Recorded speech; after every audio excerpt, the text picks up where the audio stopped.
ভারতের উত্তরপ্রদেশের প্রয়াগরাজে মহাকুম্ভ মেলায় পদপিষ্ট হয়ে কমপক্ষে 15 জনের মৃত্যু হয়েছে।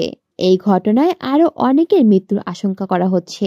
মঙ্গলবার দিবাগত রাতে মৌনী অমাবস্যা উপলক্ষে পবিত্র স্নানের জন্য নদীর তীরে জড়ো হন লাখো লাখো মানুষ। প্রচন্ড ভিড়ে সামনে এগোতে না পেরে ব্যারিকেড ভেঙে পায়ের নিচে চাপা পড়ে হতাহতের এ ঘটনা ঘটে। রয়টার্সের প্রতিবেদনে বলা হয়, ভোরের আলো ফোটার আগেই লাখ লাখ ভক্ত কাঁধে কাঁধ মিলিয়ে মহাকুম্ভ মেলার সবচেয়ে শুভ দিনটি উপলক্ষে পবিত্র স্নান করতে জড়ো হন সেখানে।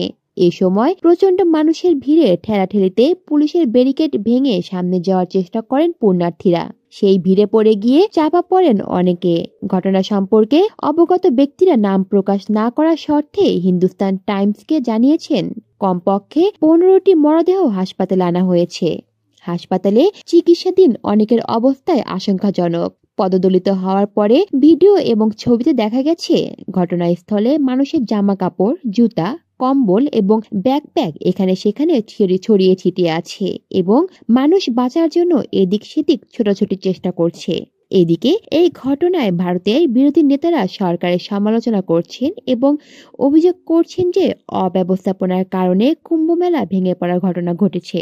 উত্তরপ্রদেশের মুখ্যমন্ত্রী যোগী আদিত্যনাথ বলছেন, রাত 1টা থেকে 2টার মধ্যে এই ঘটনাটি ঘটেছে। যখন কিছু তীর্থযাত্রী সঙ্গমনাগে পৌঁছানোর জন্য পুলিশের ব্যারিকেড পেরিয়ে যাওয়ার চেষ্টা করেছিলেন, তখনই এই ঘটনা ঘটেছে বলেও জানান তিনি।